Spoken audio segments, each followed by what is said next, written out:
हम आपसे प्रार्थना करते हैं कि दोनों मांगों के साथ में और हम को मेडिकल सुविधा दिलवाइए। हम मैडम बहुत दुखी है, ये इनकी वेदना है जो हमारे हृदय में आपके सामने व्यक्त कर रहे हैं।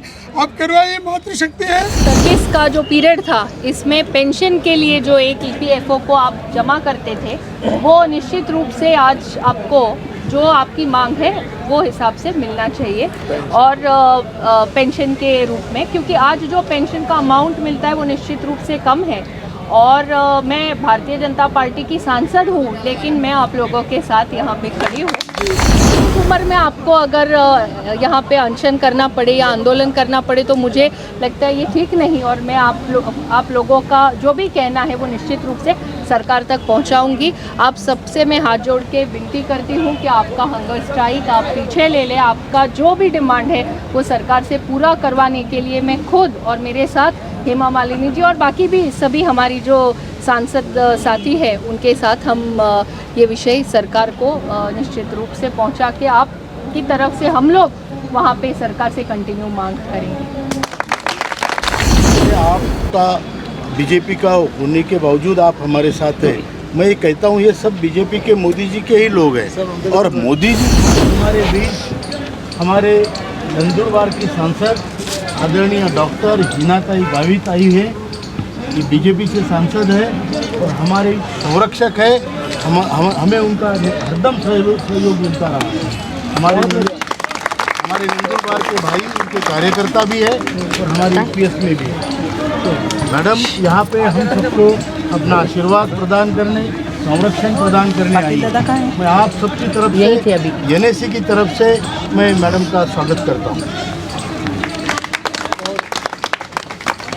जोरदार तालियों के साथ जोरदार तालियां। पिछले कई वर्षों से कमांडर अशोक राउत जी, संजय पाटिल जी, मेरे क्षेत्र से देवी सिंह यादव जी और इनके साथ सभी ज्येष्ठ नागरिक जो आज EPS 95 के सदस्य हैं, तो पिछले कई वर्षों से मैं खुद आपका जो विषय है इसको लेके सरकार के पास मांग कर रही हूँ। संसद में भी कई बार इस विषय को मैंने उठाया था, आप लोगों ने और आपकी जो मांग है बिल्कुल उसको मेरा समर्थन है, मेरा सपोर्ट है।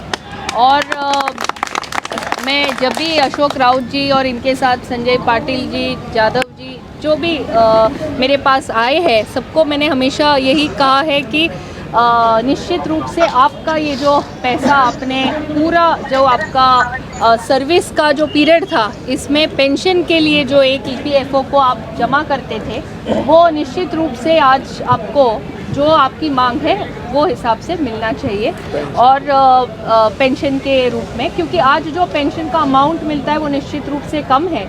और मैं भारतीय जनता पार्टी की सांसद हूँ, लेकिन मैं आप लोगों के साथ यहाँ पे खड़ी हूँ।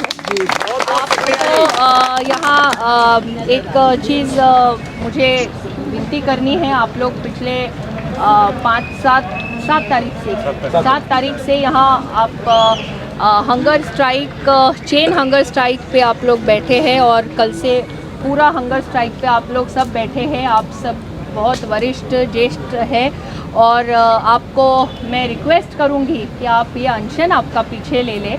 आपका पूरा प्रतिनिधित्व मैं और मेरे साथ जो हमारे बाकी सांसद साथी हैं, हम संसद में भी और सरकार के पास भी आपके लिए हम कंटिन्यू मांग करते रहेंगे जब तक आपका ये प्रश्न सॉल्व नहीं होता।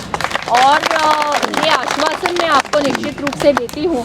आप सब बहुत ज्येष्ठ हैं, मैं तो आपके पोती की उम्र की हूँ और हमारे दादा नाना के उम्र के आप लोग सब हैं, तो मुझे भी बहुत दुख हो रहा है कि आपको यहाँ अनशन करना पड़ रहा है। लेकिन आपको एक बात से मैं बिल्कुल निश्चिंत करना चाहूँगी कि आपके जो भी विषय है ये मैं संसद में और हमारे प्रधानमंत्री जी आदरणीय नरेंद्र मोदी जी, इनको मैं पहुंचाऊंगी और ये सवाल अपना प्रॉब्लम जल्द से जल्द सॉल्व हो, आपका जो डिमांड हो वो जल्द से जल्द पूरा हो, इसके लिए निश्चित रूप से मैं प्रयास करूंगी। मेरे साथ बाकी भी मेरे जो सांसद साथी हैं उन्हें भी हम ये रिक्वेस्ट करेंगे, क्योंकि ये विषय जो है ये केवल मेरे क्षेत्र का या महाराष्ट्र का नहीं, ये पूरे देश भर के हमारे जो सीनियर है, आप सब जो सीनियर है आपसे जुड़ा हुआ है, और इस उम्र में आपको अगर यहाँ पे अनशन करना पड़े या आंदोलन करना पड़े तो मुझे लगता है ये ठीक नहीं। और मैं आप लोगों का जो भी कहना है वो निश्चित रूप से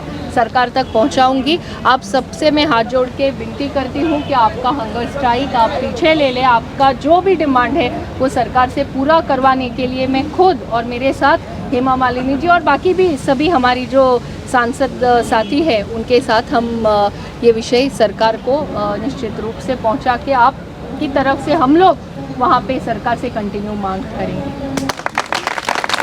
धन्यवाद भाई।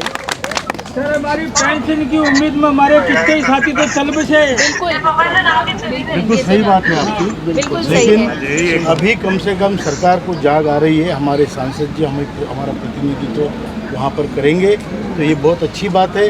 जो बह गई वो गंगा, जो बचा वो तीरथ। सही बात है। मैं आदरणीय ताई के बारे में एक शब्द कहना चाहता हूँ।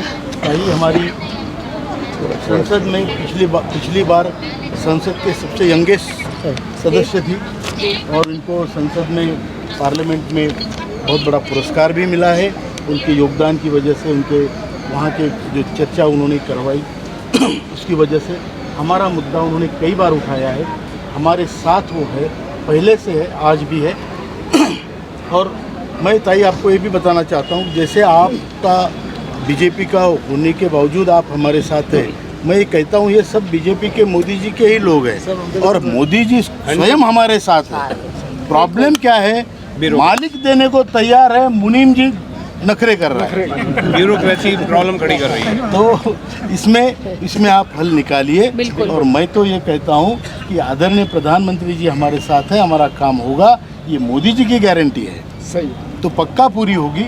और इसलिए हम आपके जो आपने विनती की है अनशन वापस लेने की, उस पर हम जरूर विचार करेंगे और सब मिलकर डिसाइड करके आपके पास में वैसे संदेश भी पहुंचाऊंगा। धन्यवाद। लेकिन हमारी सबसे बड़ी समस्या ये है कि जब हम बीजेपी के एमपीज के पास में जाते हैं तो कहते हैं आप तो मोदी जी से मिल के आए, मोदी जी की आपकी बात जो है उन्हें पता है, आप बिल्कुल चिंता मत कीजिए, आपका काम होगा। लेकिन जो है हमारी आवाज़ जो है कहीं दब जाती है, वो मोदी जी तक दोबारा पहुंचती ही नहीं है। ये एक समस्या है। और दूसरी समस्या ये, इसलिए हम आपसे प्रार्थना करते हैं कि आप जो बीजेपी के जितने सांसद एक ग्रुप बनाइए और जो विपक्ष में बैठे हुए लोग हैं इस विषय के ऊपर सब लोग आपको सहयोग करने के लिए तैयार हैं। नंबर 1, 2 बातें और आपके श्री चरणों में कहना चाहेंगे कि सबसे बड़ी अड़चन इसमें जो ढाल है वो है EPFO। जब भी प्रश्न आता है तो ये होता है कि भाई पैसा है कि नहीं है, तो EPFO कहता है कि 1000 रुपये की पेंशन देने के लिए हम सरकार से 1000 करोड़ रुपए हर साल ले रहे हैं, तो हमारे पास पैसे ही नहीं है। लेकिन वास्तविकता ये जो कमांडर साहब ने कहा है कि 7.8 लाख करोड़ रुपए का फंड इनके पास में है, उसी से पेंशन दी जा सकती है। तो जब तक ये ढाल टूटेगी नहीं, आप उनसे कहिए कि भाई आपके पास में इतना बड़ा कॉर्पस है, इतना बड़ा पैसा है, 1000 के चक्कर में ये गुमराह कर रहे हैं हमें, एक बात। और दूसरी बात यह है कि EPFO श्रम मंत्रालय को गुमराह कर रहा है। आप कहेंगे कैसे? हेमा जी को श्रम मंत्री जी ने एक DO लिखा हुआ है, उसमें लिखा कि 2018 में आपका पेंशन वृद्धि का प्रस्ताव फाइनेंस मिनिस्ट्री में चला गया है। बाद में फिर कहा उन्होंने कहा कि 9 सितंबर 2020 को हमने और एक दूसरा प्रस्ताव भेजा है। बाद में फिर कहा कि आज हम रिमाइंडर दे रहे हैं।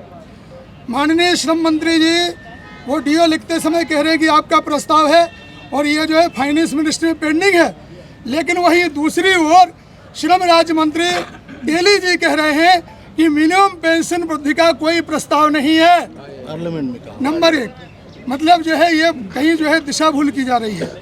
एक और बात आपके श्री चरणों में कहना चाहेंगे कि जो हायर पेंशन का मुद्दा है इतना बड़ा मुद्दा नहीं है, उसमें EPFO मिस इंटरप्रिटेशन कर रहा है और सरकार प्रसिद्ध हो जाए, मोदी जी प्रसिद्ध हो जाए, वो चाहता ही नहीं है।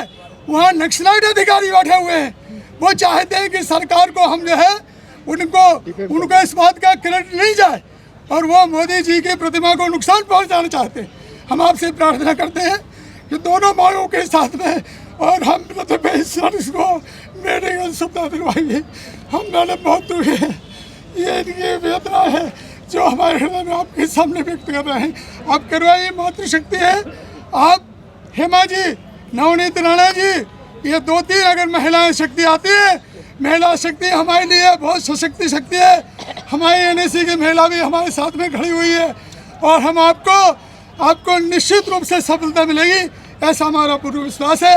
आगे बढ़िए, हम आपको अपने कंधों पे बैठा के और सब जगह घुमाएंगे कि ये हमारे पे इस तरह मदद करने वाले लोग हैं। इतनी बार सफलता मिलेगी, इतना ही कहते हैं। ये 2 बातें जो आप स्वीकार कीजिए, आगे बढ़िए, आपको निश्चित रूप से सफलता मिलेगी, हमें पूरा विश्वास है। धन्यवाद मैडम।